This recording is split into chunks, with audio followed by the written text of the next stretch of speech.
is slowly taken, and the violence caused such silence. Who are we mistaking? But you see, it's not me, it's not my family. In your head, they are fighting with their tanks and their bombs and their bombs and their guns. In your head, they are crying. In your head, zombie, zombie, zombie, eh, eh.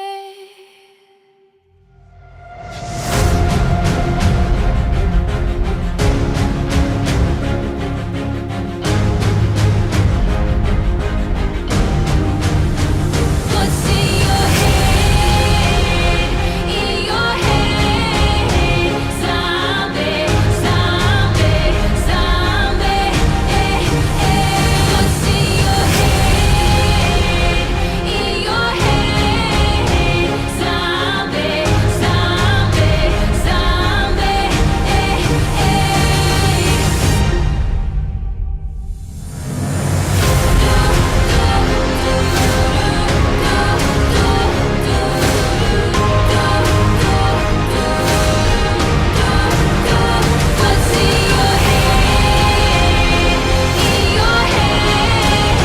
zombie, zombie, zombie,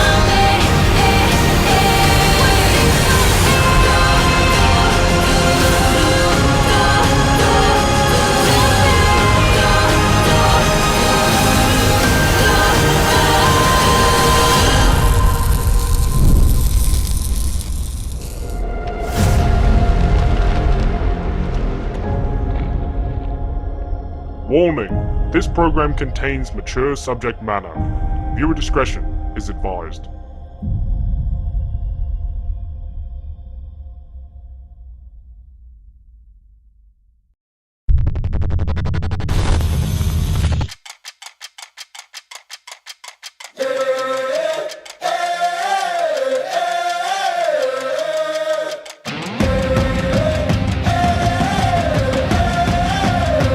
The time is now. I can't contain myself. I never felt so alive. The time is now. I'm past the breaking point. I set my soul on fire. The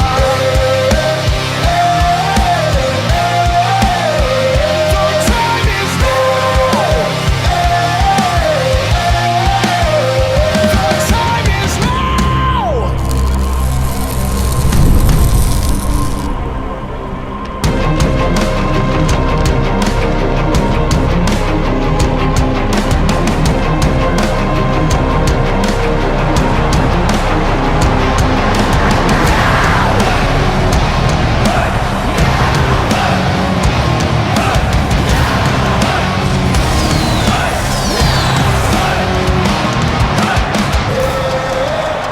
Ladies and gentlemen, it's your boy Mick Michaels here live on Extreme CAW Wrestling episode 17. Welcome, ladies and gentlemen. We got a brand new arena. We got a brand new look, and we're braving a brand new world. I hope you and your families are keeping well in these testing times. But you know what? Extreme CAW Wrestling is on for the next 2 hours, and I couldn't be happier to be sitting in your living rooms. Here we go, folks. We got Eric Samoid versus the newly signed TGO. We got Dixie going up against the newly crowned women's champion Leandrin from Bad Company, and of course, from Bad Company as well, ladies and gentlemen, we're going to see Scott Slike going toe-to-toe against the giant Colossus. Plenty more to come later tonight, folks, as we come off the heels of one of the largest CPVs we have ever seen in Extreme CAW Wrestling to date. And here comes the man who unfortunately fell short at Bad Company for the Extreme CAW Wrestling Championship against still champion and leader of the DOA, Torque Michaels.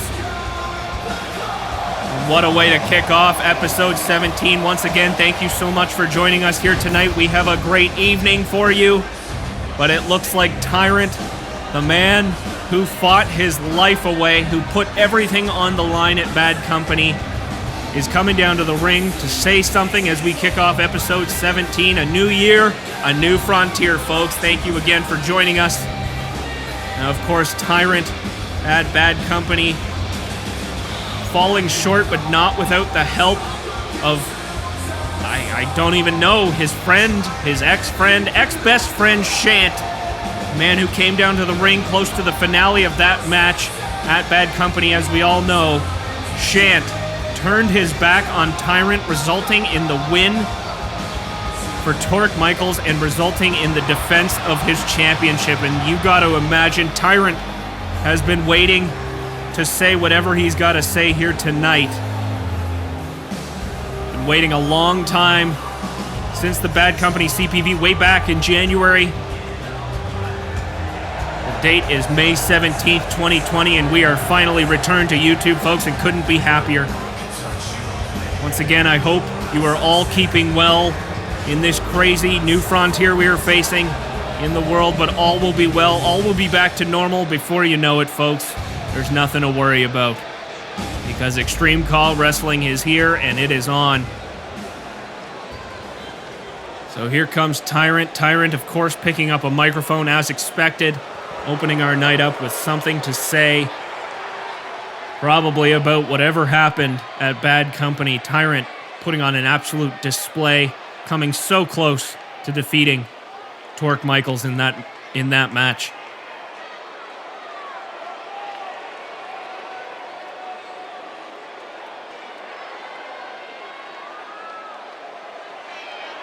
Big shocker there, ladies and gentlemen. Tyrant already calling Shant down to the ring, not wasting any time.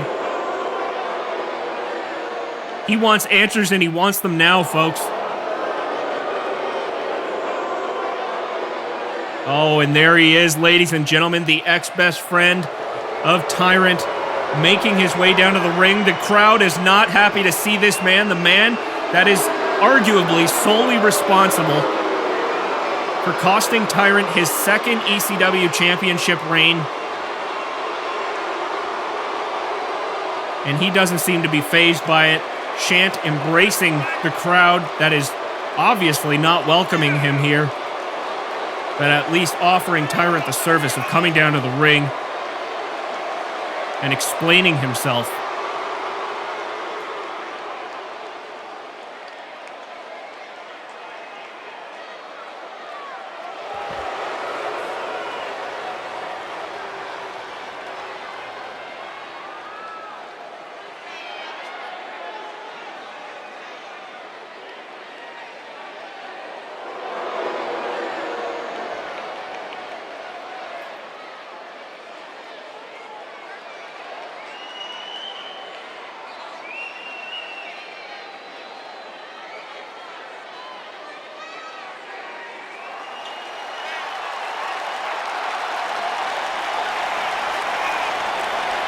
Wow, Tyrant calling Shant out, saying you never got to hang with the big boys because you were never one of them.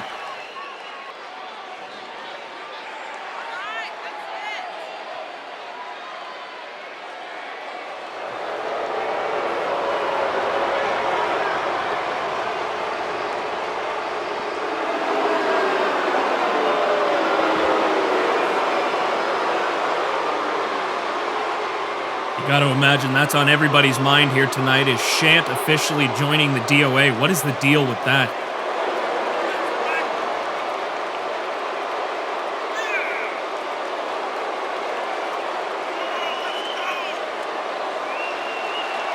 Oh, Tyrant asking for a match later tonight. Tyrant versus Shant.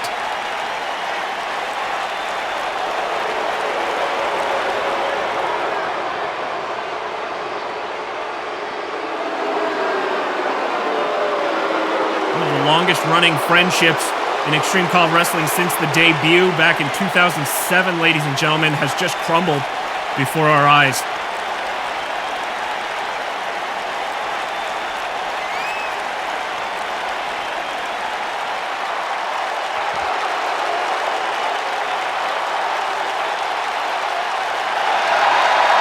No disqualification. Tyrant versus Shant. Wow, look at that, ladies and gentlemen. What a match we have set up. Oh, wait a second. Cheap shot from Shant. And that might have been a bad idea, mate. Oh, Tyrant going in on Shant. Not waiting until the match later tonight to get his hands on the man that screwed him over. And now look at this. Tyrant telling Shant to get up. He's not waiting. He's not waiting until later tonight. Oh, and a clothesline knocking Shant into the middle of next week.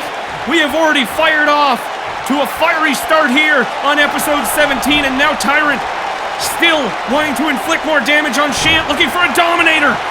Look at this. Shant up in the air for a Dominator, and he's going, oh no, Shant escapes. Shant escapes and is leaving the ring. Unbelievable, ladies and gentlemen. Shant, the coward, walking down to the ramp, just escaping a Dominator by mere inches, and Tyrant. Oh, wait a second. Look behind Shant here. Does Shant even know what's behind him? Scott Slike and the ECW Champion Torque Michaels are making their way down to the ring. Like sharks in blood-infested waters, ladies and gentlemen, the DOA is coming down the ramp, and Tyrant is now outnumbered just like he was at Bad Company. And here we go, ladies and gentlemen. What a way to kick off episode 17. We've seen Tyrant take on these goons pretty easily before. Look at the look here. Cornered in a back alley by these goons. And now look at this. Torque Michaels goes for the kick, but Tyrant reverses it. Oh, but no. Scott Slike behind Tyrant. The numbers are not against Tyrant here. And now the DOA, once again, it's like time has never passed, is ganging up on Tyrant. Bullshit.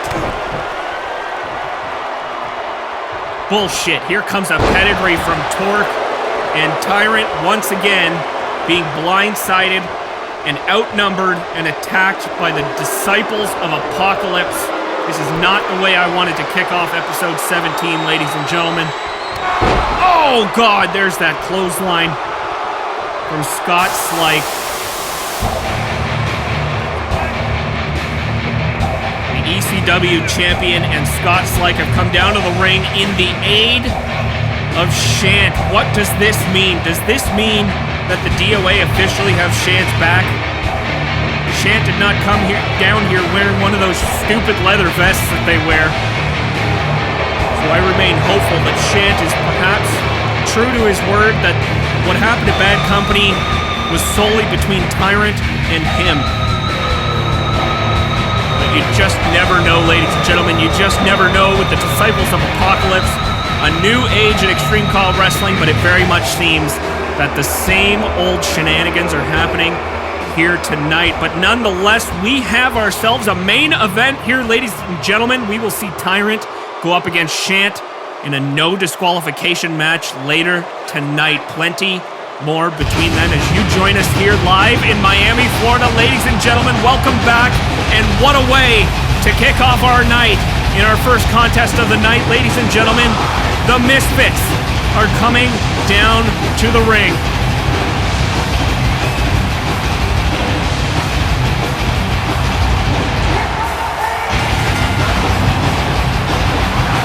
Obviously, the Misfits being an ECW crowd favorite, but listen to this, ladies and gentlemen. If you didn't notice, just last week, the Misfits announced that they would be returning to CAW All-Stars 12 in their rematch clause against Future Foundation. They have not cashed that rematch clause in, and they made a statement just a week ago demanding a rematch at CAW All-Stars 12 and will now be entered in that match for a triple threat tag team match to go for the CAW All-Stars tag team titles once more. Here at ECW, we obviously wish all the best to our very own, the Misfits. We will be rooting them on. And who knows, you might just hear your boy Mick McMichaels on commentary at some point during that night. Ladies and gentlemen, it is not going to be an event you want to miss. Please keep an eye out for CAW All-Stars 12. It is never an event you want to miss. But look at this, ladies and gentlemen. The newly reformed tag team, the Wild Cards. What a blast from the past we are seeing here in two pioneer tag teams. Antonio coming out just last year, suggesting that the Wild Cards would be reuniting him and Blake Tedley, and here they are tonight making their newly reformed tag team debut against, of course, the Misfits, another team. These two guys go way back. Way back, ladies and gentlemen. Both of these tag teams, ex-tag team champions in Extreme CAW Wrestling, and with that said, ladies and gentlemen, do you recall what the hell happened at Bad Company? That is right. We crowned new tag team champions. You heard that right. Chi-Town Slide is no longer your tag team champions after the events at Bad Company. They lost the titles to Papu Papu and Nanook. Papu Papu and Nanook will be going in tag team action on episode 18. Ladies and gentlemen, I look forward to seeing the new tag team champions in action. You gotta wonder, since 2015, Chi-Town Slide holding those titles. What an unbelievable feat that is on its own, but what an unbelievable feat it is to take those titles off such a decorated and well-established tag team in Papu Papu and Nanook. Congratulations to them. Like I said, ladies and gentlemen, if there is a theme to tonight, it is that this is a new frontier, a completely new look, and revamped Extreme CAW Wrestling. And we hope you enjoy it. And now in our opening contest, we got Piss in the ring with Antonio. Now just going as Antonio, no longer Antonio the Awesome. And now Flair getting tagged in from the Misfits.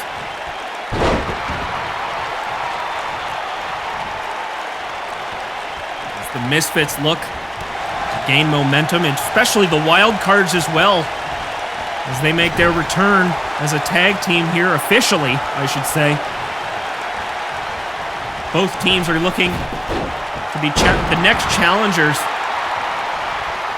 for those ECW tag team titles. But it's truly bittersweet, folks, because in doing that, you got to go up against a monstrous tag team in Papu Papu and Nanook. But if there's one thing these two teams have, ladies and gentlemen, it's chemistry, as they go way back to the OG years of Extreme CAW Wrestling. So now Blake in the ring, and now going for a German suplex, and lands a beautiful German suplex against Flair here. Kneed it down to the face. Blake Tedley and Antonio, no strangers to fighting dirty. Antonio with a significant hardcore background, being hardcore champion, not once but twice. But now looks to win this match here against the Misfits. And now Flair on the corner, on the side of the ring here, looking for a high-risk maneuver. Oh no, maybe not. Not feeling it. Not gonna go for it here. And now look at this. Oh, and goes for a shot on Antonio, and now going for a quick pin in the ring. Smart veteran move there by Flair. And now we got a tag team, or a clothesline from Flair. Sorry, folks, it's been about 4 months. You got to give me a break here. I'm still getting warm. Beautiful drop kick down to Blake, and it looks like Antonio's still on the outside of the ring, but slides in, but doesn't matter. 1 count. The match continues. The tag team division truly couldn't be hotter in Extreme CAW Wrestling, ladies and gentlemen. Plenty of tag teams to go around, including these guys, Papu Papu and Nanook, Chi-Town Slide, Dancing Dragon. Hell, you even got JP Requirement and Wesley Underhook of the DOA, to name a few. Now look at this. A fight in the corner. It looks like Flair trying to go for a tag here with partner Piss. Not able to do it. Blake desperately trying to get out of no man's land. And a fireman's carry now from Flair. Misfits looking good early in this contest, but now the Wild Cards trying to turn it back in their favor. And now we got a tag in the corner back to Antonio. What is this? What is this? Blake with a Hurricanrana into a powerbomb. Unbelievable maneuver there from the Wild Cards. That could be the very maneuver that changes the momentum in this match. But look at this. Antonio just staring down Flair. What is in his mind here? Just waiting for Flair to make the first move, maybe. And now thrown. No, Flair able to reverse it into a pin. Antonio can't get his foot on the ropes, but doesn't matter, is able to kick out at a 1. Now Flair once again trying to throw Antonio into the corner, trying to get a tag off, but no, Antonio not going to let it happen. Once again, Flair going into no man's land in the wild cards area. And now look at this. Oh, and a boot to the face now. This is unbelievable. Flair desperately needing to get a tag off here against partner Piss, and he does. Here comes Piss now. And look at this, ladies and gentlemen. What is this? A springboard into a forearm. And now Piss going flying into a crossbody onto Antonio. And what an unbelievable maneuver there from the Misfits. What an opening contest here as Piss now with the flying sidekick down to Antonio and taunting to partner Blake in the corner of the wild cards. What an opening contest we have here, ladies and gentlemen. I announced, of course, earlier that we would have the women's champion going on the line, newly crowned Leandrin, of course, beating Kimberly Page at Bad Company. We got the newly signed TGO going up against Eric Samoyd. These guys are virtual copies of each other when it comes to playstyle, ladies and gentlemen. So this is truly a fantasy matchup if I've ever seen one. Of course, we got that monstrous main event now that was just announced between Tyrant and Shant in a no DQ match. You gotta wonder, will Shant have some people in his corner in that match? Torque Michaels must be appreciative at the very least of what Shant did for him at Bad Company, whether it was to help him or not. But now Antonio and the wild cards back in control here. Oh, what is Antonio doing? Looking at Flair, talking some trash there, going to the corner, but doesn't matter as Antonio now with a gigantic DDT. And now throwing Piss into the corner, into no man's land. And now look at the chirp show happening here between the wild cards. A lot of talking happening.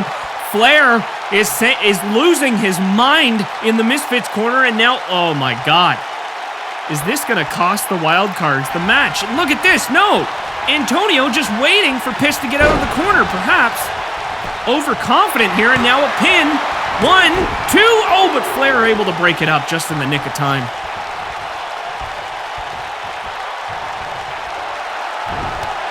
Oh, and look at the kick to the face now from Blake as the wild cards have taken complete control over this match early on episode 17. Oh, look at this, a twist of fate! One of the Misfits' special moves! And it lands, but is Flair gonna get Blake out of the picture? 2, 3, he does, and the Misfits have just walked in a victory. It can happen that quickly, Blake. Perhaps he was not paying enough attention, but that is how quickly the Misfits can secure a victory. The speed, the agility, the high-fly maneuvers. Didn't even need to hit a senton bomb here tonight as out of nowhere, Piss able to lock in a twist of fate, and the wild cards unfortunately losing their return match as a tag team here tonight, but losing against a very experienced tag team in the Misfits. Ladies and gentlemen, what an opening contest here as the Misfits are coming out on top here tonight on episode 17.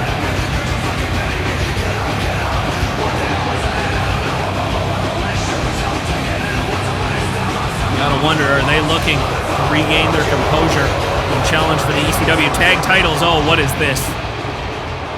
Torque Michaels looks like he's approaching Shant in the locker room.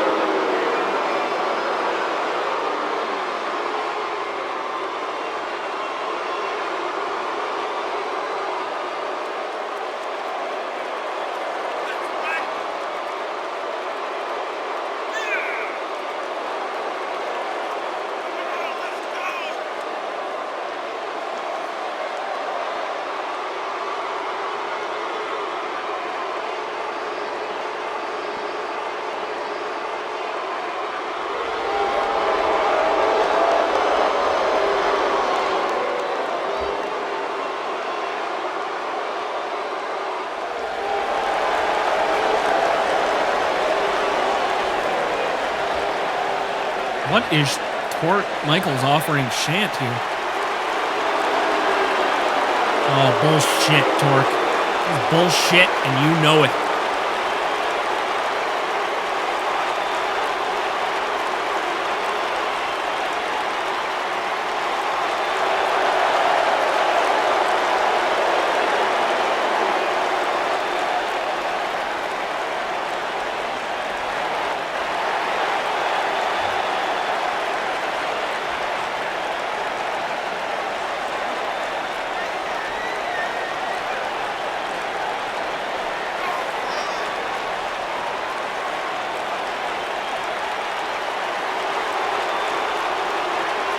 Torque Michaels clearly not trying to hide the fact that he is trying to recruit Shant to the Disciples of Apocalypse, trying to strengthen their numbers, as perhaps, despite even defending the championship at Bad Company,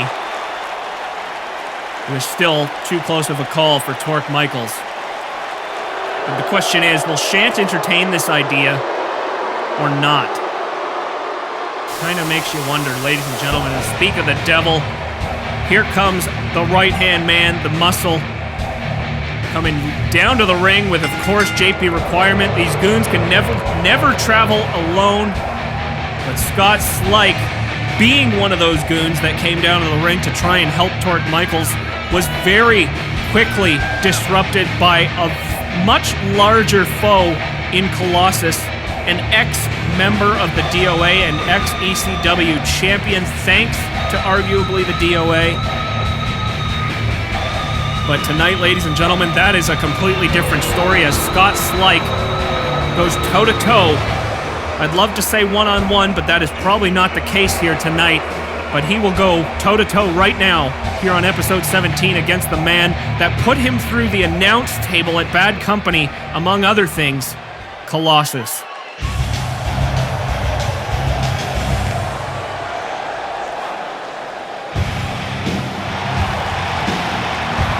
Here he comes now, ladies and gentlemen, one of the largest superstars in not only Extreme CAW Wrestling, but all of CAW Wrestling put together. The ex-ECW champion himself, ex-DOA member, looking for revenge and exacting it at the precise, opportune moment at Bad Company. Ladies and gentlemen, exacting his revenge on the DOA, almost costing Torque the championship. But thanks to the likes of Shant, that did not unfortunately happen, folks. I know, I'm not supposed to be biased when it comes to these things, especially when there's only one commentator here. But you know what, folks? Let's get the DOA out of Extreme CAW Wrestling. There you go. I said it. You can hashtag it, do whatever you gotta do. We'll start a petition. I don't know, we'll get it on the news. But it's quite obvious that the Disciples of Apocalypse are a cancer on CAW Wrestling, and that we need to do everything we can as a collective to stop what is happening here. We can only hope that Torque is not successful in recruiting Shant to the DOA, but based on what happened at Bad Company and based on what we're seeing here tonight, I'm not making any promises. So here we go, ladies and gentlemen. We got two big boys going at it here. In our next contest here tonight, JP Requirement standing ringside for, oh, look at this, Scott Slike going for a clothesline, but it doesn't do anything to the big man. Even though Scott Slike sitting at a comfortable 6'7", 6'8", Colossus still towering over him here in this match. And Colossus looking to continue the pain he inflicted at Bad Company here tonight on episode 17. Against Scott Slike.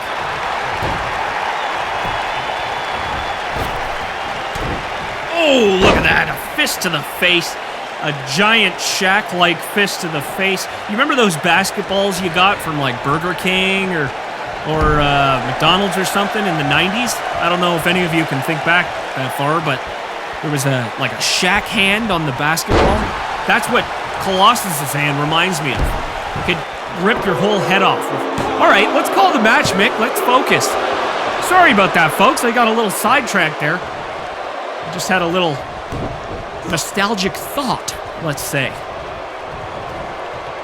Freaking amateur hour here with your boy Mick. But now, Colossus tossing. Oh, and look at that! Almost 10 feet into the air goes Scott Slike as he gets flipped over the back of the big man. Seriously though, that basketball, it was like part of a Happy Meal or something. Man, they gave out much better toys at fast food restaurants. That's another petition we should start. But again, let's not worry about that right now, perhaps.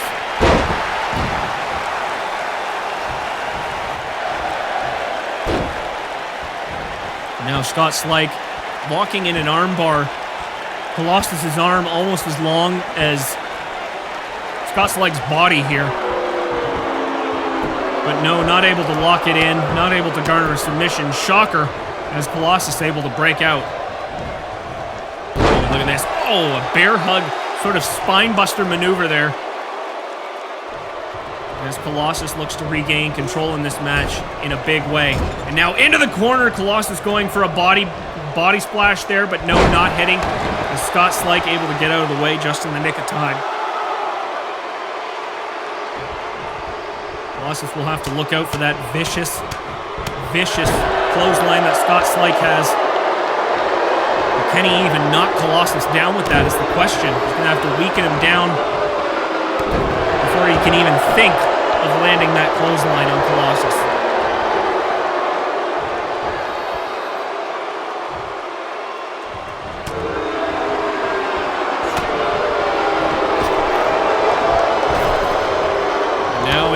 Goes, oh, and look at that. Scott Slike able to knock the big man over the top ropes and onto the outside of the ring. As he stays in the ring, Colossus getting back to his feet on the outside of the ring. And now what? We're at a 3 count. Scott Slike just staring him down, not hurrying or anything. Oh, but look at this. Colossus has some words for ex-friend, ex-partner JP Requirement. Oh, look behind you, Colossus. Look out. Out of nowhere, Scott Slike coming in with a swinging neck breaker. Shocker, the DOA with another blind side. JP Requirement obviously not being able to get involved in this match as he would disqualify his good buddy Scott Slike here. And now Scott Slike capitalizing. And now here comes that clothesline that I was talking about earlier, folks, and it lands. It lands perfectly, I gotta say, and now we got a pinfall. Is this gonna put Colossus away? The clothesline and 3. Oh my goodness, Colossus. Nanoseconds away from being pinned 1, 2, 3 there against Scott Slike, the enforcer of the DOA.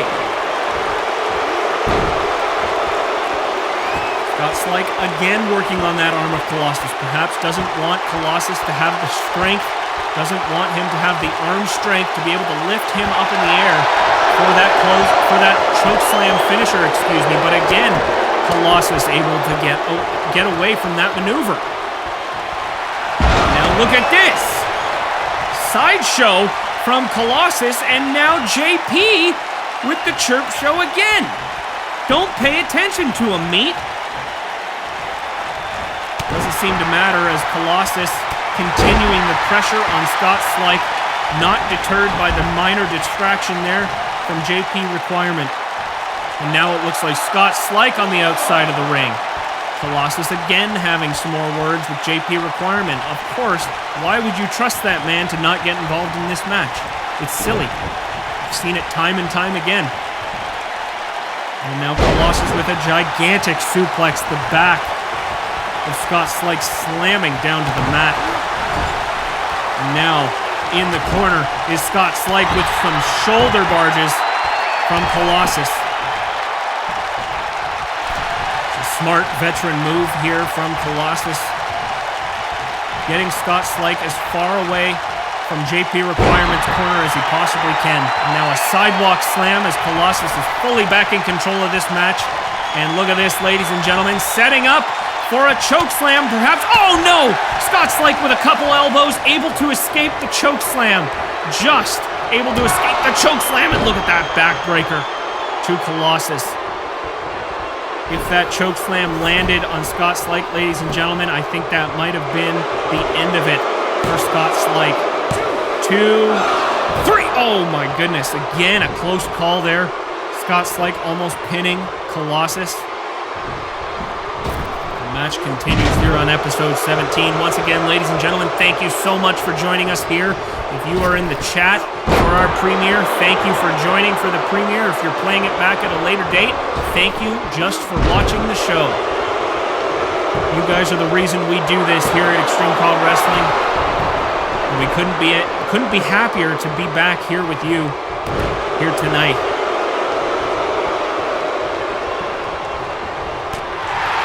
Colossus fighting his way back. The crowd, for the first time in a long time, behind the big man.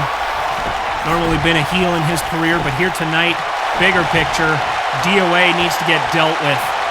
And now, ladies and gentlemen, we got another choke slam, but this time, Scott Slight goes up and down to the mat, and Colossus is now going for the pin. Are we going to have a victory here? 2, 3! Oh, give me a goddamn break. Give me a goddamn break. JP Requirement pulling the referee out of the ring. That would have been a 3 count. And he has just screwed Colossus out of this match. But the referee has just tossed JP Requirement out of the ring, away from ringside. Look at this. Oh, wait a second. Wait a second. No. Scott Slight coming up behind. Oh my God. He just rolled him up. He just rolled him up in a crucifix pin. Colossus not able to get out of it.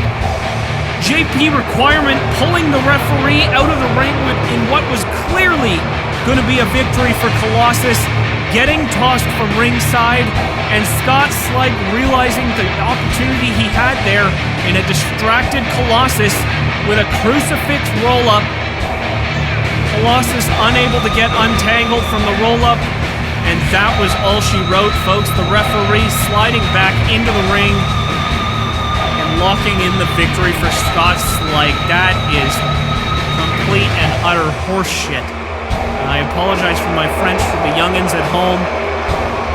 But it is what it is, folks, quite frankly. And look at this, the DOA laughing at Colossus on their way out. These goons, these absolute buffoons. Scott Slight securing the victory.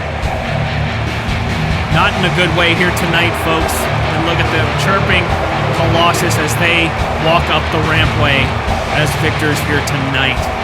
You got to imagine that will not spell the end of that, ladies and gentlemen, as Colossus will look to exact revenge on not only Scott Slight, but the entirety of the DOA. But as this night rolls on, ladies and gentlemen, once again, thank you for joining us here on episode 17. Brand new arena, brand new look, streaming at a sexy, sleek 60 frames per second. But here she comes now, ladies and gentlemen, an ex-ECW Women's Champion in her own right, with a huge opportunity here tonight against what we crown the new ECW Women's Champion at Bad Company. Of course, I'm talking about the Ministry of Blood's Leandrin. She was able to capitalize in a hard-fought victory against Kimberly Page, one of the greatest female CAW superstars in CAW wrestling today, and that is a feat on its own, ladies and gentlemen. But tonight, Leandrin has a new challenge set in front of her. Go wild, go crazy, and 1/3 of the Misfits in Dixie.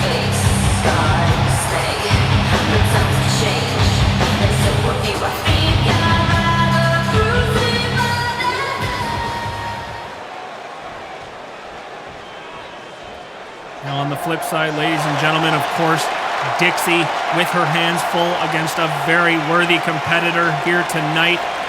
But as we know, Leandrin will be making her debut as your women's champion here tonight on episode 17. And I couldn't have asked a better date to do it, ladies and gentlemen. Congratulations to Leandrin here tonight. But can she defend her championship here tonight against Dixie? We will soon know.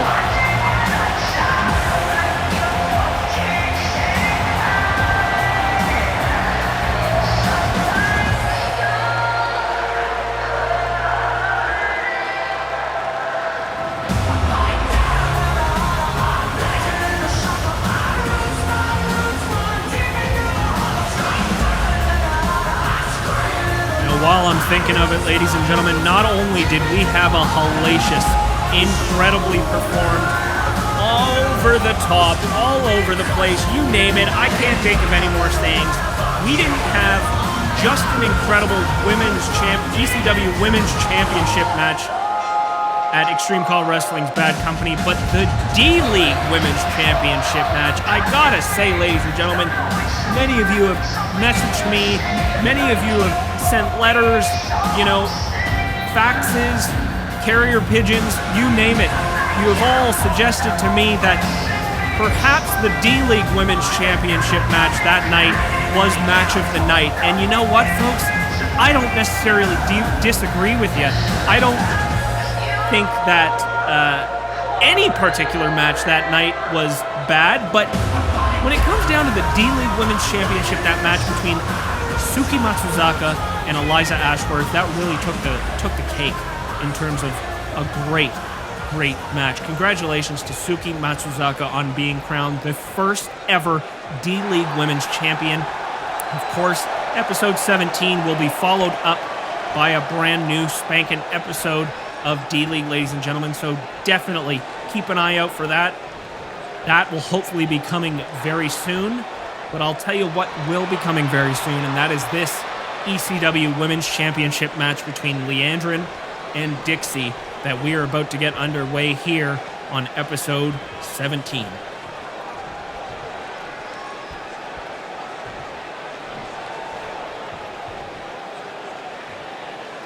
Got a capacity crowd here tonight, ladies and gentlemen, even during the coronavirus outbreak.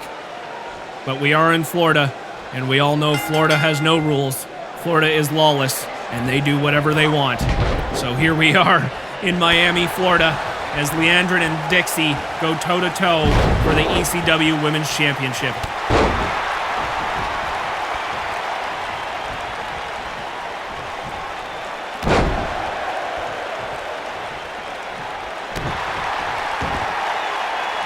Hell of a run that Leandrin has had since her debut in Extreme Call Wrestling, just skyrocketing her way up to the top, earning that #1 contendership against Kimberly Page, and then winning the title against Kimberly Page at Bad Company.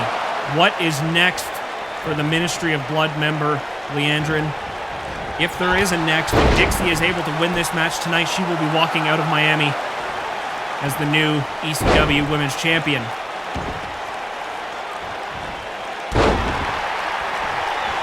Now Dixie picking up Leandrin off the mat, looking to take control early in this match. But look at this, reversal after reversal. And now the women's champion going into the ropes now. Dixie ducking down over the top of Leandrin. Look at the maneuver here. Oh, Leandrin able to reverse it. And now Leandrin running at Dixie. Oh, look at this float over, reverse DDT. What an unbelievable move there from the women's champion. And now a drop kick to the back of Dixie.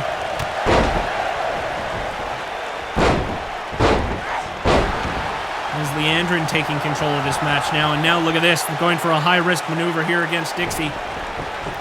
And now, going for the elbow drop, but it doesn't land, and Dixie now going up to the top, but this might be a bad idea as Leandrin already back on her feet, but look at this, Dixie kicking Leandrin right into crossbody territory, and Dixie lands it perfectly. Looking for a response from the crowd, certainly getting it, but look at this, a hurricanrana. You're gonna have to do more to the women's champion to take her down and put her down for good. And now, the shoulder to the gut of Dixie, knocking her to the outside of the ring here. There's Leandrin now on the outside of the ring with Dixie. But no, throwing her back into the ring, not taking any chances here. Oh, wait a second. Oh, and a big boot to the side of the skull. Is that going to put Dixie away here? We got a pinfall from Leandrin. 1, 2, we still got, she is still, oh no, Dixie able to kick out in the nick of time. Hanging on in this match. Dixie has the speed advantage here, you would think, against Leandrin. She will need to use that speed advantage if she wants any hope of walking out of here your new champion.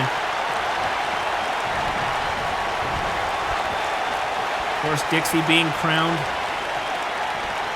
the women's champion way back in 2015 when she defeated Hattori Hanzo. to be crowned her first ECW Women's Championship. Can she do it here again tonight? And now, into the corner goes Leandrin. Dixie calculating, figuring out what to do next, but no, Leandrin with a reversal in the corner once again, but no, Dixie putting her right back there. Look at this. Constant reversals between the two, and look at this. Once again, Leandrin back in the corner, and it looks like Dixie has finally got some control here. Look at this. Float over, roll up. Sunset flip down to the mat, but no, just a 1 count on the champion. But now Dixie looking to continue that momentum, setting up for something here. What has she got planned? A twist of fate, Misfits signature move. We saw it put away the wild cards earlier tonight, and Dixie looking to finish it here and be crowned the women's champion, going for that moonsault. Can she land it is the question, folks. Here she goes. No! Leandrin getting the knees up. Leandrin got the knees up, and Dixie is now in a world of trouble. Oh no, ladies and gentlemen, the finisher for Leandrin, the Gory Buster lands, and that could spell the end for Dixie here tonight. Is this gonna put the challenger away? 2, 3, Leandrin is still the ECW Women's Champion and has successfully defended the championship for the first time.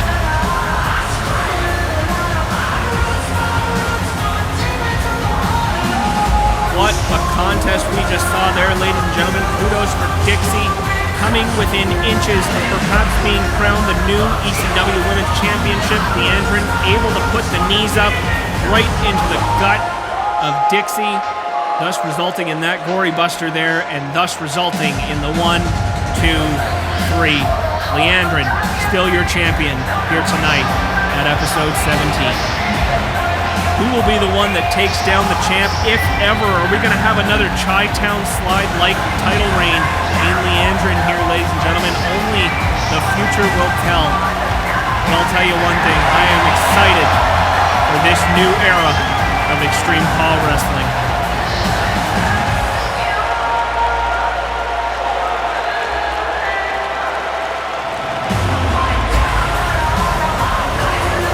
Oh, look at this. Has Shant accepted the invitation to come? It looks like he has. Shant is approaching the DOA's headquarters. Is that really? Is that the headquarters there? A friggin' kitchen? That's the best you guys can do? That is pitiful. That is absolutely pitiful. Their little hideout is in a kitchen. Hey, Torque! Make me a cheese souffle while you're back there. Meat? You frickin' morons. Well, I guess that answers that. Shant, I guess, accepting the invitation that Torque had pitched to him from earlier, but what can you do? You know, I don't control the shots back here. But, yeah. Actually, I'm going to change my order, Torque. I'd like a burger and fries, please. Ketchup and mayonnaise on the side because I'm Canadian, and we have mayonnaise with fries because we're weird like that. So it is what it is. But here we go into our next contest, ladies and gentlemen. We are looking at, unfortunately, the ex-YouTube champion Abraham Little looking for some redemption here tonight in singles action. He, of course, lost his YouTube title against none other than Mark Brandel in that incredible fatal four-way ladder match that we saw at Bad Company. Mark Brandel, of course, being crowned the new YouTube champion, but only to be interrupted and TG owned by guess who? The man himself, TGO. TGO has officially signed a contract with Extreme CAW Wrestling. But ladies and gentlemen, we are looking at another man who unfortunately lost his championship at Bad Company, but for some reason, I don't think that's going to deter him. And look at this, no mask at all. The newly named and hybrid named George O. As of course, ladies and gentlemen, we saw the unmasked Gasso was in fact George Bundy. That's right, folks. We saw it at Bad Company. One of the most shocking moments from that night. We saw Sermon Bundy rip the mask off of Gasso, trying to humiliate him, and perhaps did. But nonetheless, the unmasked Gasso turned out to be his very own flesh and blood, the very own son that he took out of action almost 10 years ago, ladies and gentlemen.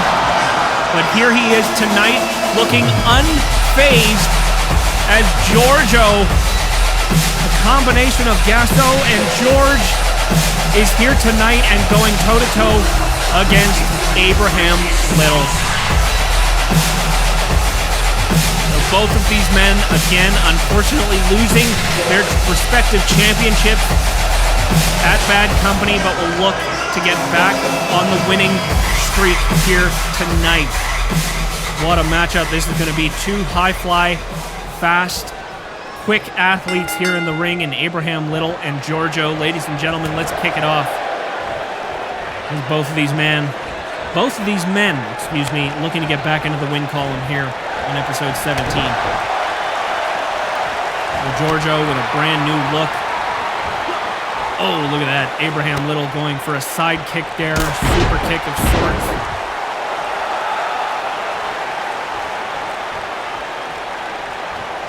And you like to see the absolute look of shock on Sermon Bundy's face when he realized the man he had unmasked at Bad Company was his own son, George. Stunned to the point of just walking out of the arena, not saying anything, and just walking away. But nonetheless, Sermon Bundy, of course, at Bad Company was crowned the new hardcore champion. Of course, with that incredible, you gotta give it to him, the incredible Spanish fly through the table from the top rope. Ladies and gentlemen, if you recall, Sermon Bundy was crowned the new hardcore champion after that maneuver. Oh, look at that move there from Giorgio. And kudos to George for coming out here tonight, not donning the gas mask. You have to imagine that is now a thing of the past, now that his identity has been revealed. But I gotta be honest, folks, I'm gonna kind of miss Gasso. I mean, we kind of get the same thing here with George, but Gasso was a character in itself. I kind of feel like it was a different person entirely. But we have Sermon Bundy to thank for ruining that magic for us. But obviously it hasn't taken the magic away from Giorgio here, as he is still dancing down to the ring, being his good, old, flamboyant self. And we got two competitors in the corner here as Giorgio elbow to the face of the ex-YouTube champion Abraham Little. And now what do we got here? Look at this. Oh, and another elbow to the face. And Giorgio, oh, DDT onto the apron. And Abraham Little goes flying, his head slamming down onto the apron there. And that could send him into the middle of next week. He could be eating out of a straw for the next 3 weeks. What an unbelievable maneuver there from Giorgio. And that could be it right here, folks. 2. That's gonna, oh, wow. Abraham Little somehow able to kick out there.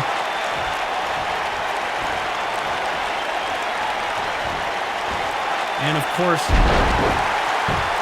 at the conclusion of the YouTube title match, like I said earlier, folks, Mark Brandel walking out of Bad Company as the YouTube champion, but not without, for some reason or another, getting TGO'd by the returning TGO.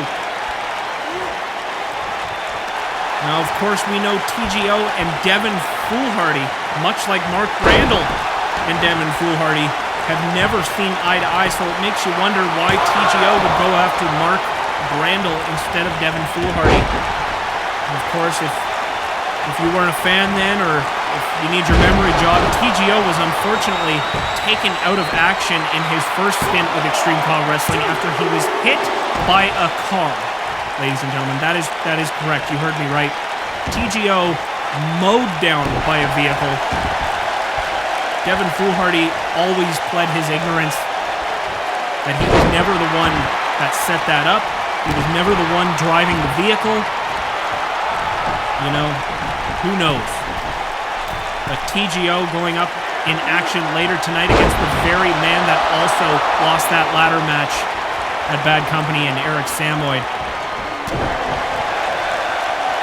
This match raging on here, ladies and gentlemen. And look at this, little bit of dizzle-dazzle from Giorgio before that gigantic DDT. And now looking for the ex-YouTube champion to get back to his feet.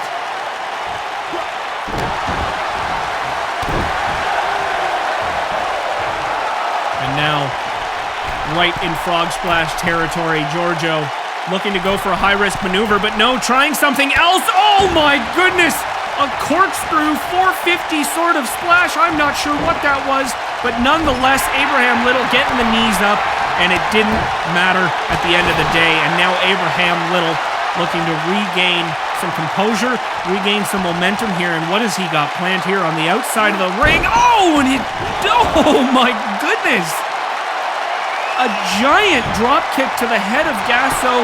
That could put him out of action for the rest of the night. And oh no! Gasso able to kick out. Excuse me. Nostalgia. Sorry folks, I'm getting used to it just like you are. Giorgio kicking out of the pin. Giorgio. Giorgio.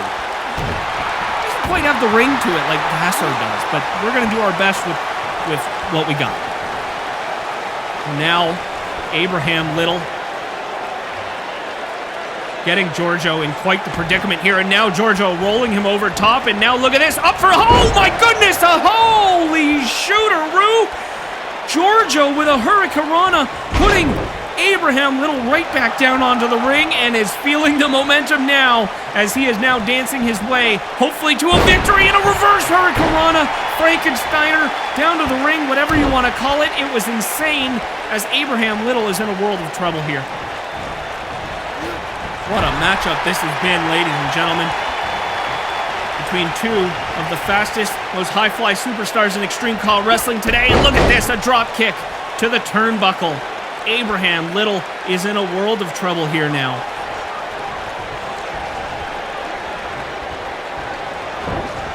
Now into the corner once again. Gasso this time chasing him into the corner. And now what? Oh, look at this. What is this? Oh my goodness! Giorgio can't be stopped! What is happening? 1, 2, 3. Whoa, jeez. Unbelievable feats that we're seeing here by a newly named Giorgio. This is incredible. This is wild. Look at this, ladies and gentlemen. This is unbelievable. We're seeing a completely different superstar here in Giorgio. Unique, high risk, all over the top, unorthodox maneuvers we're seeing here from this superstar, and it truly is like we're seeing a completely different man here. Oh, but finally, Abraham Little kicking Giorgio off, and now a clothesline as he looks to finally regain traction in this match.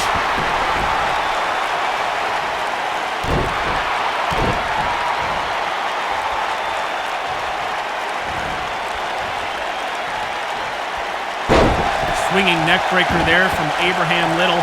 And now what have we got planned? Going up for a high-risk maneuver. Elbow drop, and no, Giorgio able to once again swing out of the way. Oh, what is this? A familiar maneuver, that's for sure, but doesn't belong to Giorgio. Oh, what is... Oh, a moonsault! He put his own little fancy schmancy spin on it. What is this? Ladies and gentlemen, moves I've never seen in my entire life are happening right before my eyes here on episode 17, and there's another moonsault from the high-fly Giorgio.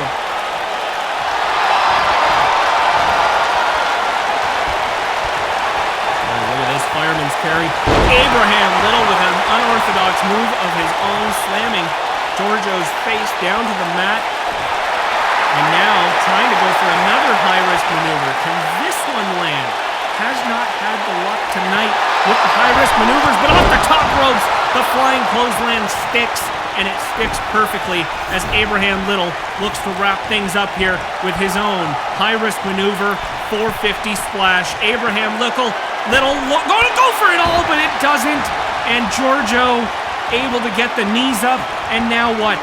Look at this. Oh, an arm drag right into a knee to the face. Giorgio is feeling the victory here as he is looking to go for a high-risk maneuver of his own, going up to the top ropes. Here comes Giorgio. 5-star frog splash, and it lands on Abraham Little. 2-3. Giorgio has just locked in a victory and locked in a redemption, coming off the heels of an embarrassing Bad Company.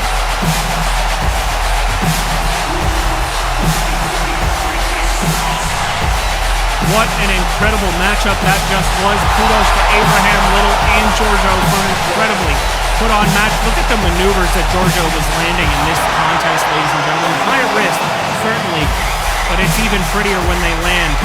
Unfortunately, the 450 splash did not land for Abraham Little here tonight, allowing Gasso the opportunity to reverse the move and land that beautiful 5-star frog splash on Abraham Little. So tonight, ladies and gentlemen, Giorgio will be walking out as your victor. And here comes the dance moves, as expected, ladies and gentlemen. Wait a second. Wait a second. Oh, god damn it, give me a goddamn break. Here comes the new hardcore champion and father of Giorgio, Sermon Bundy, coming down to the ring with the help of his right-hand man, his buddy, his little pal, Prototype. Prototype, a big reason of why Gasso was unmasked at Bad Company, of course, providing aid to Sermon Bundy when, of course, dancing dragon partner Yoshiharu came down to the ring to try and help his buddy out, but to no avail. Did not work. And you gotta wonder what the hell Sermon Bundy has to do, has to say here tonight to his son. You've already embarrassed him enough, Sermon. What more do you want?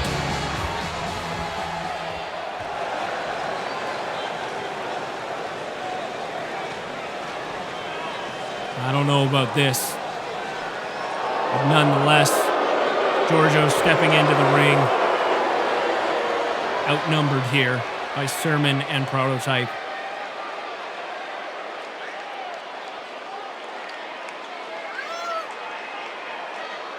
Giorgio apologized to you? Get the hell out of here, Sermon.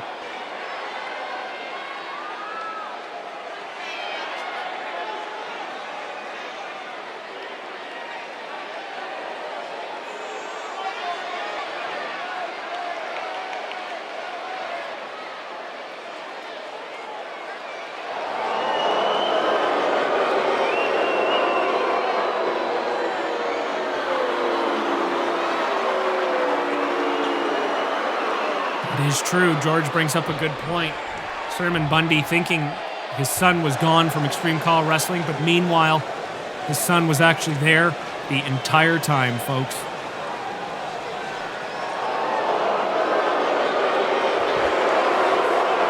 Sermon Bundy, of course, never approving of his son's flamboyant dance moves and face paint and bright colors.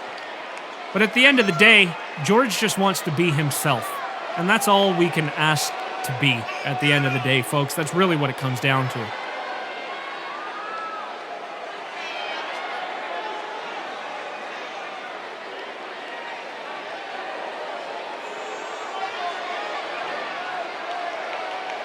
Well, Giorgio looking at this in a positive light. That's good to see. With Sermon Bundy suggesting that George is making a goddamn fool of himself and destroying the Bundy name. Oh, and George dancing in front of... Oh, come on! Come on! Give me a break. Giorgio letting Sermon's words slip right off and dancing, but to no avail. I think Sermon Bundy and Prototype had a plan here the entire time, and that was to come out and once again embarrass Giorgio in front of a capacity crowd, and Sermon is trying to look powerful when meanwhile he is a small, minuscule little man. in a grown adult's body and just can't seem to stand the fact that his son is his own person. Oh, this is horse shit. Get out of here, Sermon. Get out of here. You're not good. You're not cool. Oh, wait a second. Ladies and gentlemen, Yoshiharu Katari coming through the crowd. Oh, and quickly realizing that perhaps this wasn't a good idea. Oh, look at this! Oh, Sermon ducking the first kick, but not the second one. Oh, jeez, and there's the muscle coming in handy. Just what Sermon wants, just what he always needed. Some muscle to get him to where he needs to be. And this is bullshit. Once again, Dancing Dragon being torn apart, but not just Sermon, but mainly Prototype. Oh my God. You know, you just grow tired of it after a certain while, ladies and gentlemen. You just grow tired of seeing little guys getting picked on here in Extreme CAW Wrestling by bigger guys. And now Yoshiharu Katari getting tossed out of the ring. Enough is enough, Prototype. Leave it alone. You've done what you needed to do here tonight. Leave it alone. But of course Prototype's not going to leave it alone. What is he doing? What is he doing? Oh, no, no, no, no! Oh, my goodness! What are you doing, Prototype? You could have just cracked Yoshiharu Katari in half. As now Prototype is walking out of the arena. He's done his duty. What does he need to be here for? Oh, my God. This is... Oh, wait a second! That's JBL! What is he doing here? Perhaps he's seen enough. He's seen enough of the bullying as JBL now is making his way down to the ring and perhaps wants to have a word with Sermon Bundy, the hardcore champion. Well, this has turned the tides a little bit. Prototype down on the ramp at the top of the ring, and now we got an even contest on the inside of the ring. But no! Look at this! JBL reversing the punch from Sermon, and now going to town on the hardcore champion with a scissors kick of his own. JBL coming to the aid of Dancing Dragon and perhaps lightening the embarrassment just somewhat. Hey, I'm happy to see it, folks. Well, what a turn of events we have here.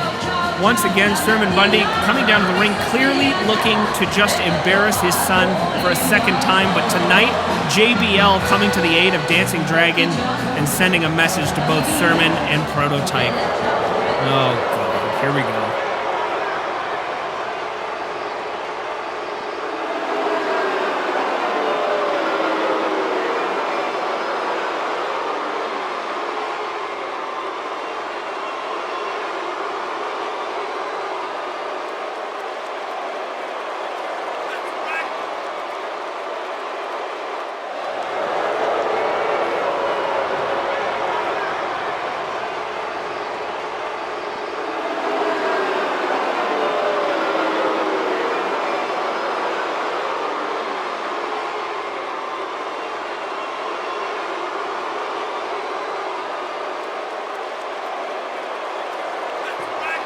Well, there you have it, folks. Shant is officially in cahoots with the DOA, I guess.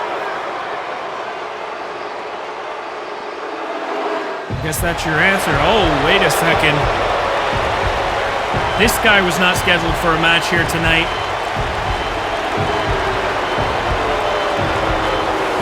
Ladies and gentlemen, the man who main evented Bad Company against none other than Tank.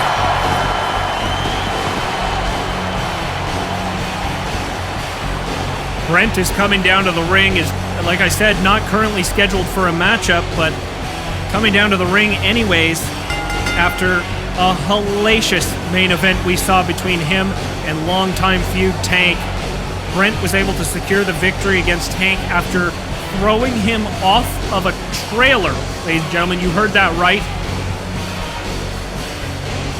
To my knowledge, Tank has since recovered from his injuries, but is currently not signed to an Extreme CAW Wrestling contract. But of course, what we saw at Bad Company wasn't just the main event in itself, ladies and gentlemen. It was what we saw on the Titantron shortly after that match had ended, in which we saw Mason Chronic, one of the hottest superstars in CAW wrestling today, showed up on the Titantron and basically called Brent out.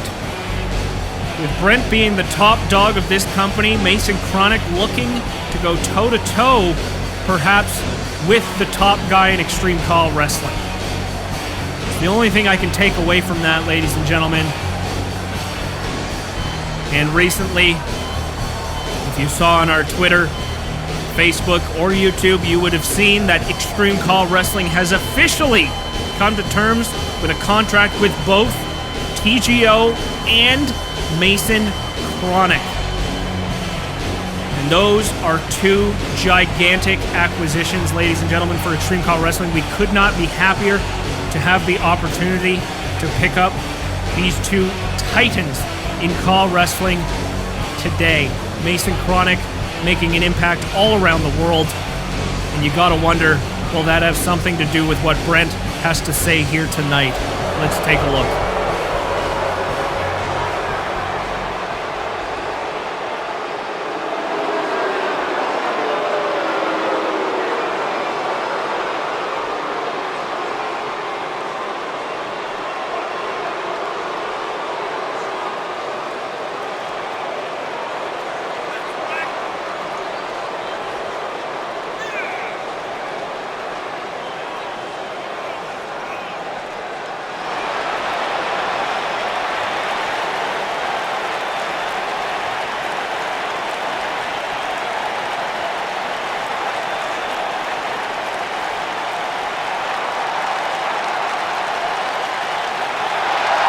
Bold statement there from Brent.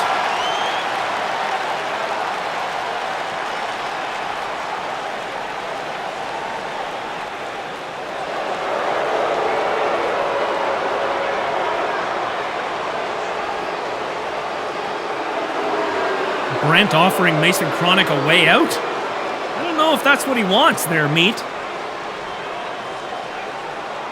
Oh, Brent issuing an open challenge here tonight to anybody backstage. Whoa, whoa, whoa, whoa, whoa! Wait a second! That's not Mason Chronic's music, but ex-D-League champion, Cardinal Sin! What is he doing here? Cardinal Sin, for the first time in Extreme CAW Wrestling history, is making his way down on a main roster ramp. Could this mean what I think it means?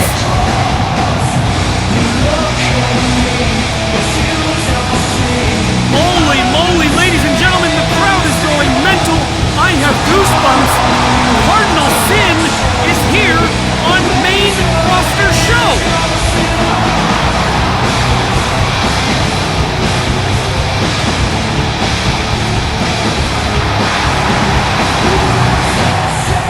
What can this mean, ladies and gentlemen? Does this mean, one, Cardinal Sin is the one to accept Brent's open challenge, and two, does this mean what I think it means? I don't know.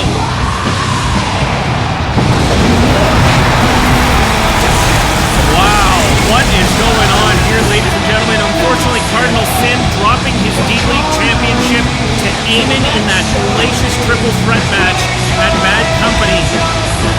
Eamon being crowned the new D-League champion, but did that leave space for what? I don't know, let's see.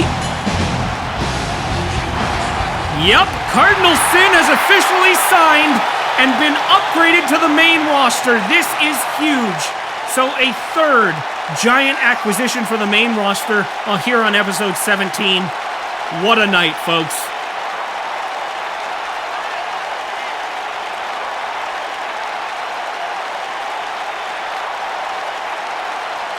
Cardinal Sin suggesting that he was cheated out of the D-League title. And Brent saying he has bad news for him because Donald Sinclair is very much the same.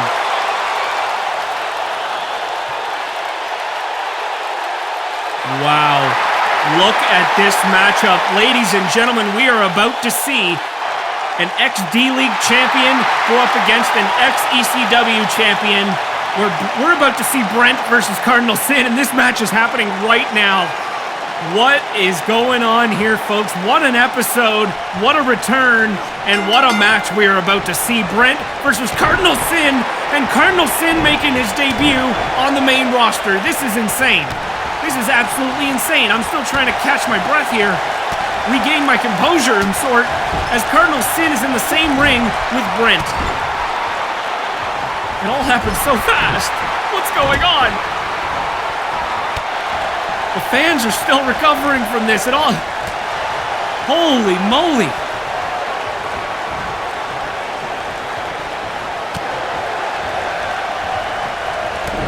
So Cardinal Sin answering the calling, the opening challenge. Sorry, the open challenge that Brent has laid out tonight, perhaps wanting to send a message to the world of ECW, the world of CAW wrestling, but most importantly, I think Brent intending to send a message tonight to Mason Chronic, as just seconds ago, he offered him a way out, offered him an opportunity to take back what he said at Bad Company and perhaps not go after Brent after all. Somehow, from the very many things I've heard from Mason Chronic, somehow I don't think that's going to be the case. Then here comes a Bulldog from the XD League champion. Cardinal Sin is here on the main roster. Unbelievable. This is unreal. That will mark...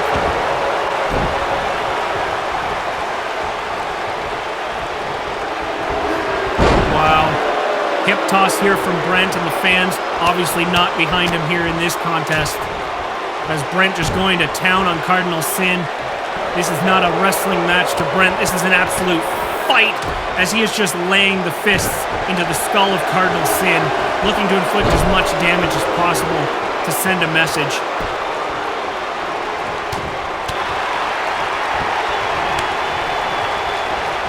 Oh, and look at this once again. Brent tackling Cardinal Sin down to the mat, going for more flurries of punches here on the XD League champion, and now with an armbar. Cardinal Sin in a predicament early on in this contest, but we've seen what he can do in the ring, ladies and gentlemen. This is an absolute fantasy booking, and we are seeing it right here on episode 17. Cardinal Sin getting out of the armbar, but Brent not letting him gain any momentum here in this match. Just reversal after reversal, and now into the rope goes Brent, and look, no! Brent able to reverse it once again. Oh, this is incredible. Oh, and a slap to the back of the head. Oh, my goodness! Cardinal Sin slapping Brent in the back of the head. Brent taking offense to that. Oh, no. And now... this could spell trouble for the XD League champion, and Brent lands the spear, and that could spell the end for Cardinal Sin here in his debut on the main roster. 2, 3, oh my goodness! Cardinal Sin able to kick out just in time before 1, 2, 3 from Brent. And now looking to continue the assault here on Cardinal Sin. Cardinal Sin's going to have to do a lot to get back into this matchup.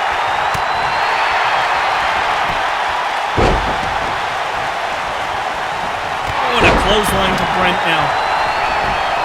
Cardinal Sin, as he didn't as much in D-League, certainly has the fans behind him here as he lands a gigantic fall-away slam, one of his signature moves on Brent. The man who defeated Tank at Bad Company is crawling around the ring, facing Cardinal Sin right now, and Cardinal with a DDT on Brent, the fans going mental.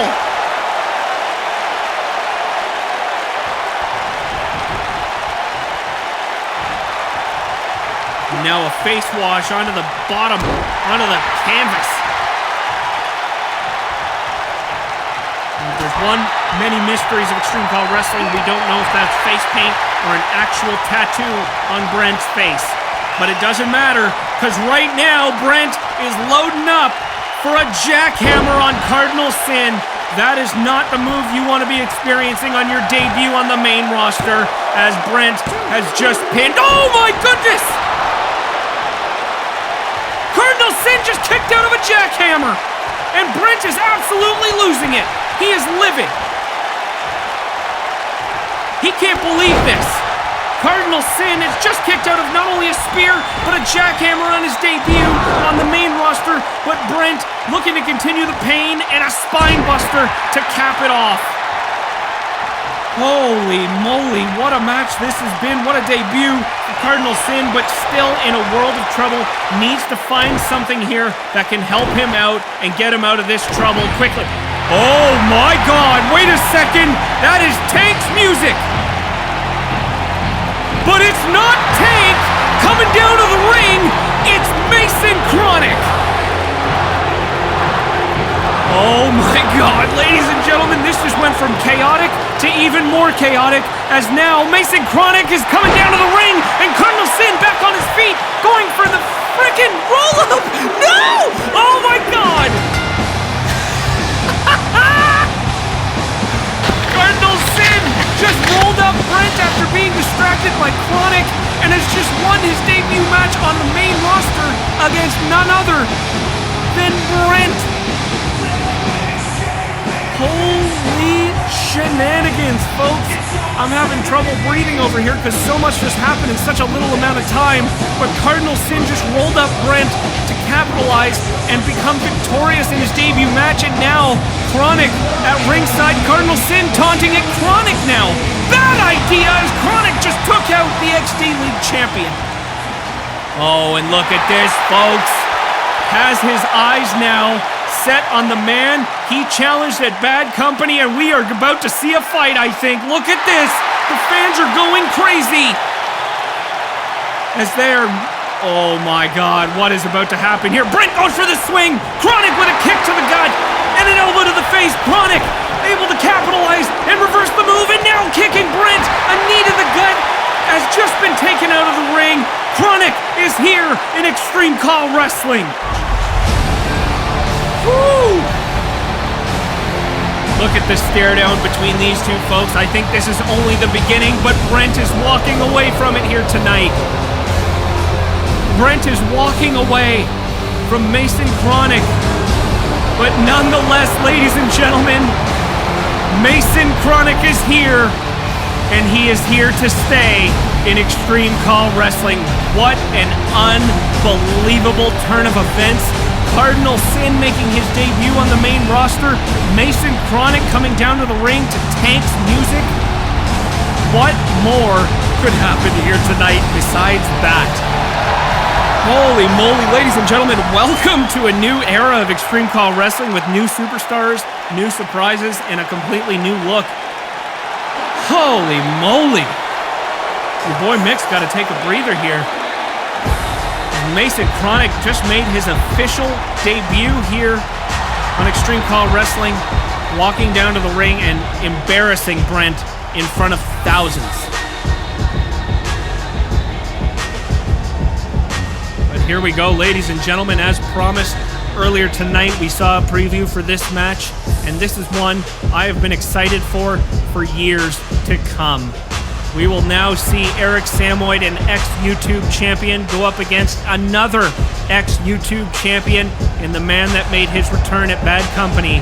That's right, ladies and gentlemen, one of the most dominant, legendary superstars in CAW Wrestling today, the man himself, the golden standard, TGO.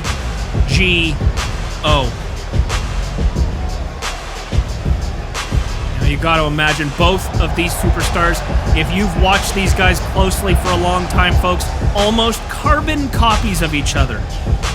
Eric Samoid with the SKO, TGO with the TG-owned, very similar, if not the exact same finisher maneuver.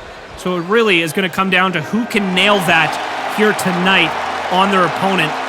They will be the victor here tonight. But here he comes, ladies and gentlemen, TGO has returned officially to Extreme CAW Wrestling. Listen to the ovation for the legend himself. TGO, of course, grinding his teeth and making a name for himself in the Dynasty Wrestling franchise, the DWF, being crowned DWF champion more times than you can count, folks.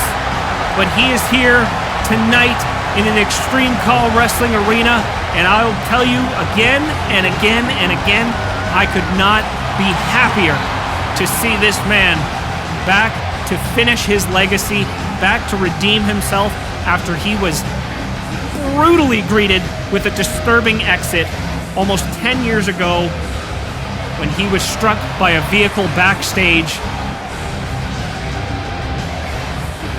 We have forgotten about that since then, because here he is, ladies and gentlemen, standing before us on episode 17.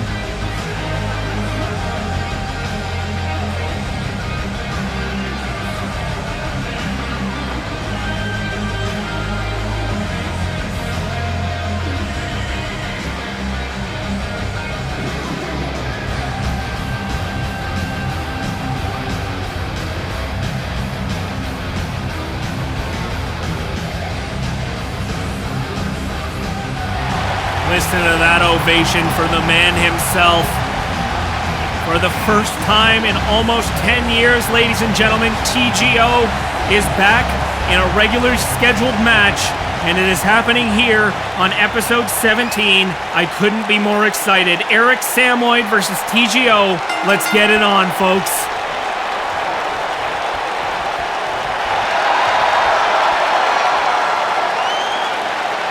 These two competitors locking up early, referee having to break it up, and once again locking up again. Two very evenly matched superstars, I would suggest here, folks.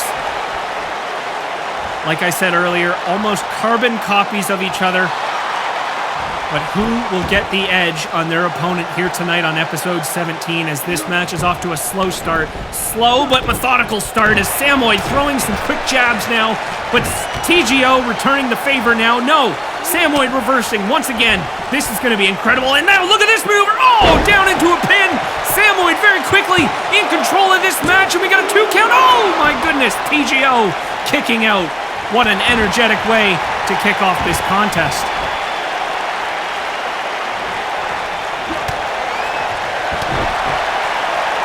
Now, Eric Samoid, don't take anything, not even an inch, away from this competitor, ladies and gentlemen. Eric Samoid, not only an ex-YouTube champion, but an ex-ECW champion in his own right, and can bring the cards to the table, if you know what I mean. And look at this, an arm lock on TGO. TGO trying to scramble to get out, but Samoid not allowing him, and now look at this, and he's gonna pull the arm back. Oh, that is just nasty. That is just a nasty move there from Samoid. And now look at this. Luthez press down onto TGO.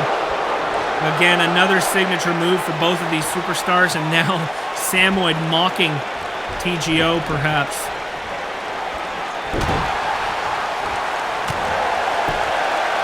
It's always cool when you see a mirror match, ladies and gentlemen, of two superstars that are arguably so evenly matched in CAW wrestling. Oh, and look at this, a Luthez press from TGO, returning the favor on Eric Samoid's face.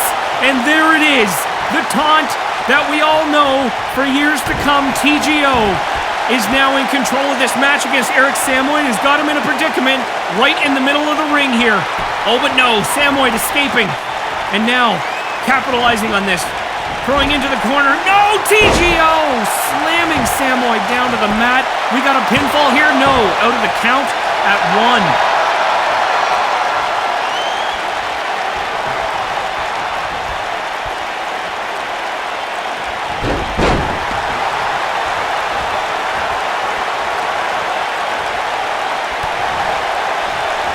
Now Samoid in the corner here. What has he got set up here? A powerbomb into the corner. No, turning around. And TGO's face going slamming into the turnbuckle there. And now a knee to the face to follow it up. Samoid very quickly turning the tides in this matchup. And now what has he got planned? Oh, man. We've seen this before. And a brutal DDT to TGO from Eric Samoid. Is this going to put the ex-YouTube champion away? Looking for an SKO, perhaps. Going for an SKO, but no. TGO pushing him out of the way and following it up with a drop kick of his own. And now telling Samoid to get back to his feet. TGO has plans. Going for the clothesline. No. Samoid reversing. Then once again, TGO reversing. a clothesline that was coming flying to him in the corner, and now TGO on the top ropes, high-risk maneuver, and lands an elbow drop onto Samoid. Follows it up with a pin. 1, 2, oh, and a kick out from Samoid. The match continues.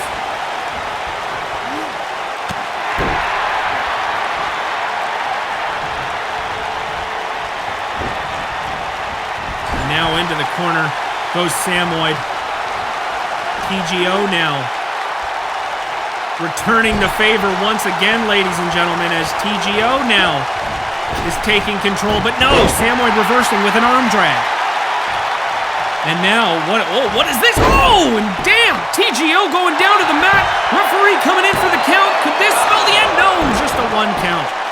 Referee a little slow on the count there, admittedly. Not getting there in time, but it doesn't seem like it would matter. Oh, and look at this. Samoid taking the turnbuckle pad off the turnbuckle, and it doesn't look like the referee has seen it. But look at this now. Snap suplex from TGO. What a back and forth contest this has been between both of these guys, ladies and gentlemen. This is incredible. Oh, but look out! Samoid going into the very turnbuckle. He took the padding off.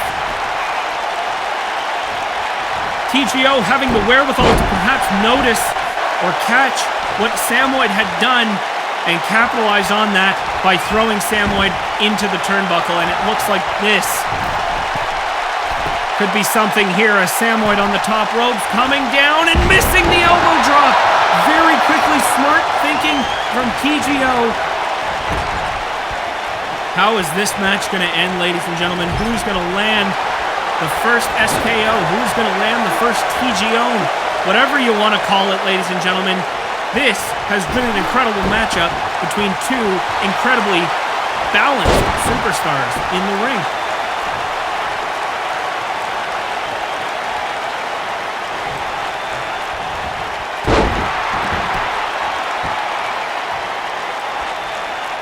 Samoid picking up TGO, looking to continue that momentum here, and he's going for a second DDT from the ropes here.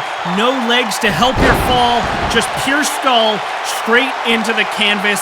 And for a second time, Samoid has done that, and for a second time he has a pin here. Is this, no, a 1 count, and Samoid is godsmacked.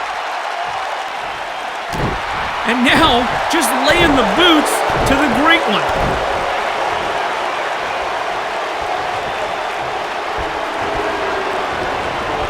Into the corner, and Samoid following it up with a gigantic arm and more kicks down to the chest of TGO, and Samoid has lost it here. He wants to wrap this up, and he wants to wrap it up now.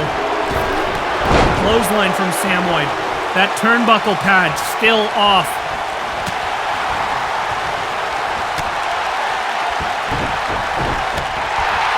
What an absolute barn burner this has been, ladies and gentlemen. And now, look at this, TGO with a clothesline to Eric Samoid. And now in the ring goes TGO, taunting towards his opponent. You want some? Come get some, meat. Eric Samoid slow to get back to his feet. We're at a 3 count. And now back to his feet. Yep, the referee just definitely counted 3 again. It's a 4 count, you moron. No, sorry. Sorry about that, folks. Oh, wait a second. Off the ropes, and he lands it! A TGO off the ropes! Holy shit! Did you see how Samoid's head just landed on the mat? That just put him away. Holy moly, out of nowhere! I've never seen something like that in my life. Ladies and gentlemen, let's take another look at this, because you might have missed it. Off the ropes, a springboard TGO'd.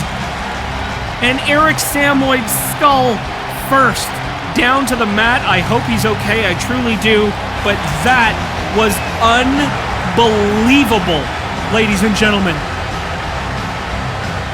TGO is walking out of his debut, return match, whatever you want to call it. The Great One is walking out of episode 17 as the victor here tonight against Eric Samoid in what I would say is one of the greatest TGOs I have ever seen in my entire career. Wow. Wow is all I can say. TGO is back and ready to make an impact just like he did in his first stint with Extreme CAW Wrestling, ladies and gentlemen. And you gotta believe what is in store for the Great One here in his return to Extreme CAW Wrestling. Happy to say we have signed him to a contract. And you gotta wonder, as ECW grows, you can only imagine there's gotta be more talent that would be coming.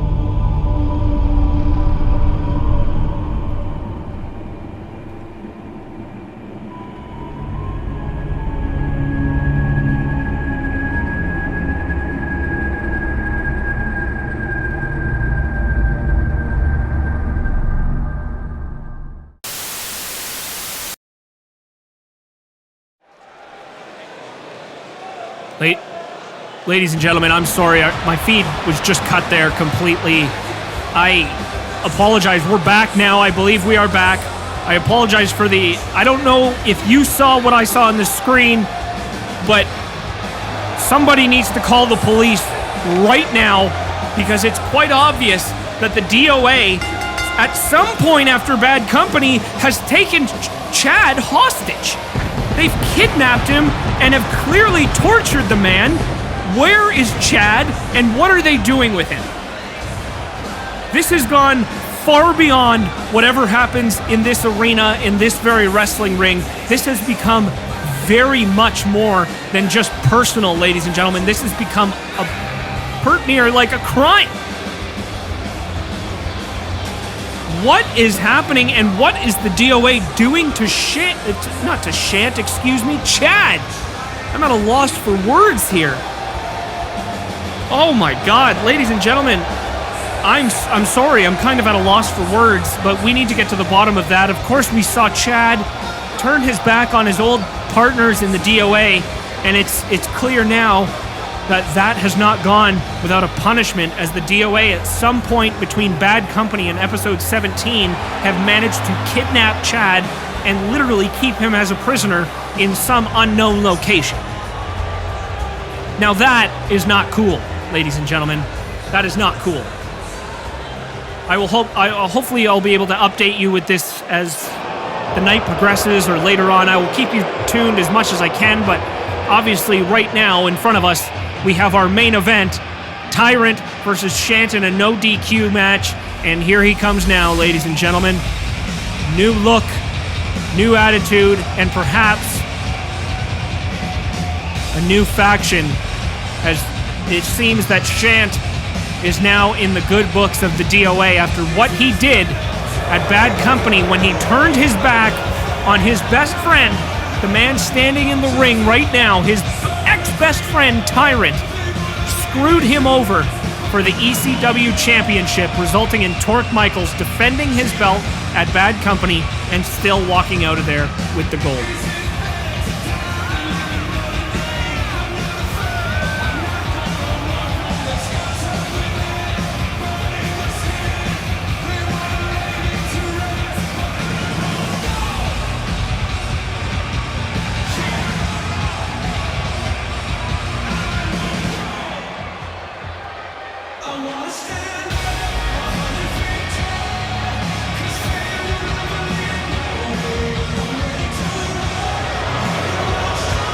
Crowd, of course, not giving Shant a warm reception here tonight. Was almost on the receiving end of a Dominator opening up our night here, but was managed to escape, run down the ramp, and of course his two new good buddies came down to the ring to help him out. But here we go, ladies and gentlemen. No disqualification match here with Tyrant and Shant. And look at this. Tyrant not wasting any time against Shant. Wants a piece of him and wants a piece of him right now in our main event here at episode 17. Ladies and gentlemen, once again, if you are in the chat for our premiere, thank you for sticking around. Thank you so much for tuning in live here tonight on episode 17. And if you're watching the show back, you're doing just as great a job as the guys were here on day one. So thank you, Extreme CAW Wrestling fans, for everything you do. You are truly the reason we keep this thing going.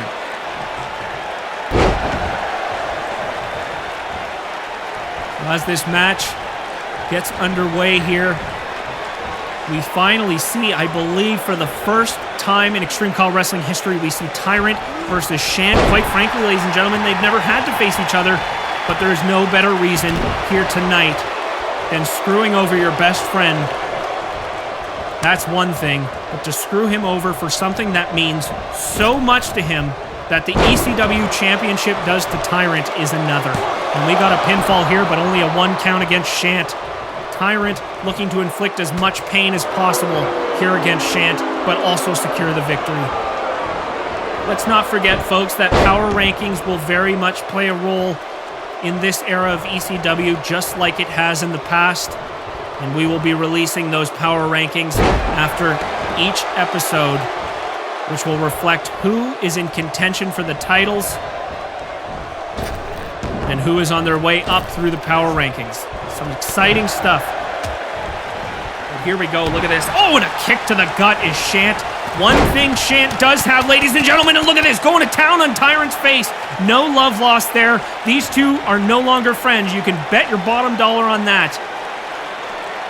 But what I was going to say is that one thing Shant certainly, undoubtedly has on Tyrant here tonight is the speed advantage. Shant, an incredible competitor in his own right, but has never held Extreme CAW Wrestling Championship gold. Not even a 1 count against Tyrant. It's going to take a lot more. This is a man that nearly took on the entire Disciples of Apocalypse at Bad Company, ladies and gentlemen. He took 1, 2, 3 pedigrees before he was put down for the count, and that is including a flying headbutt from this man, Shant, here. And again, Shant going with a crossbody, and again, just laying on the punches to Tyrant. The fans not agreeing with this in the least.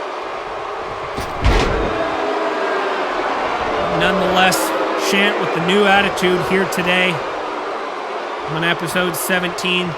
Oh, but Tyrant hasn't changed one bit. Look at that. Tyrant lifting Shant nearly 10 feet into the air and slamming Shant down onto the mat and picking him back up again. Look at the strength here from the big man. And back down goes Shant in a world of pain, in a world of trouble.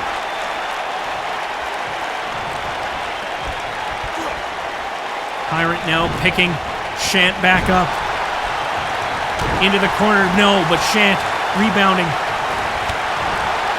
with an elbow of his own.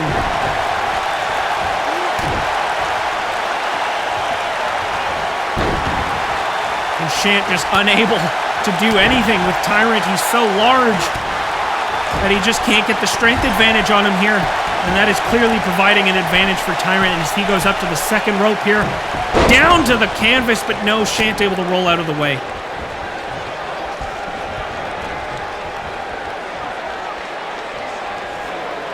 Now Shant looking for a suplex, but no. Tyrant reversing it and throwing Shant back into the ring.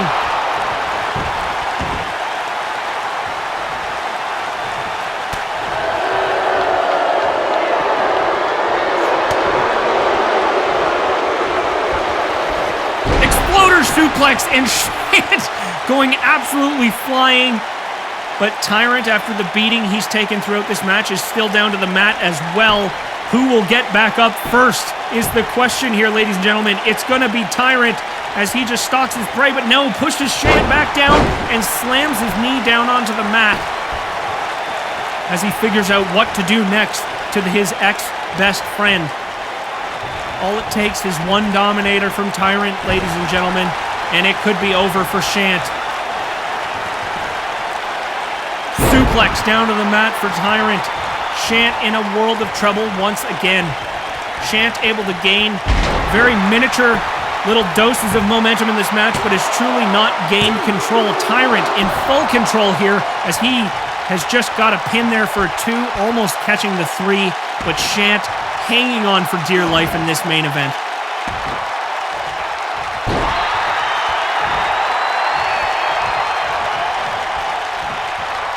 And now Tyrant throwing Shant out of the ring like a rag doll and is getting the crowd behind him. Wow, Tyrant in full control. Oh, wait. Here they come. Here comes the cavalry. Oh, and a dirty move from Torque Michaels going for the shin. Oh, God, and a chair shot. Torque Michaels taking the legs out from Tyrant. Smartly, you gotta say. And now, here comes the 2 goons. No disqualification, so the bell can't be rung. Here comes some help from the DOA, returning the favor to Shant. And what he did for them at Bad Company was obviously big enough to warrant their protection here tonight, and the DOA now walking down the ramp and leaving Shant to pick away at the pieces. Oh, but wait a second, ladies and gentlemen! He's back!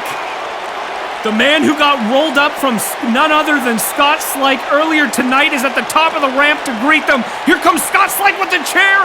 Doesn't work, Meat! Nice try! Colossus with a knee to the face, following it up with a big boot to the ECW Champion, Torque Michaels. Colossus coming to the aid once more for Tyrant here tonight, ladies and gentlemen. Down to the ramp, that is pure oh, wait a second! Melvin Moon is here! Melvin Moon is here! What is he doing here? Super kick! Shant just got totaled by a super kick. Don't forget that Shant took Melvin Moon out of action for a significant period of time and looks like he has just made his return here on episode 17. Ladies and gentlemen, this is hellacious. What a turn of events here for Tyrant as he has just gotten back up, has just tossed Shant into the ring, saw what Melvin Moon did with the super kick in the ring, and is now stalking his prey. Look at this, ladies and gentlemen. Could we see a Dominator? Nobody here to help you now, Shant, as he has just received a Dominator from Tyrant, and 1, 2... Tyrant has just defeated his ex-best friend here in the main event tonight, as Melvin Moon has just made his return from injury leave. Let's not forget that Shant took Melvin Moon out of action months ago after he went absolutely haywire on him. Now we know that the very frustrated Shant is the reason that all of this went down at Bad Company. Ladies and gentlemen, we saw Shant absolutely snap on Melvin Moon months ago, taking him out of action with a weapon, but it seems that tonight is the night for payback when it comes to Melvin Moon, securing the victory here tonight for Tyrant, ladies and gentlemen, with the help of DOA or not. Tyrant is the victor here tonight on episode 17 with the help of both Colossus and Melvin Moon. Hey, I'll take it whenever I can get it, folks. The DOA and Shant are not the winners tonight, but tonight, Tyrant is standing on top of the world. Ladies and gentlemen, thank you so much for joining us here on episode 17. A new spanking episode of D-League is coming next, and you gotta imagine whatever's happening here between the DOA and Tyrant and Shant, it's only just begun. We'll see you soon, folks.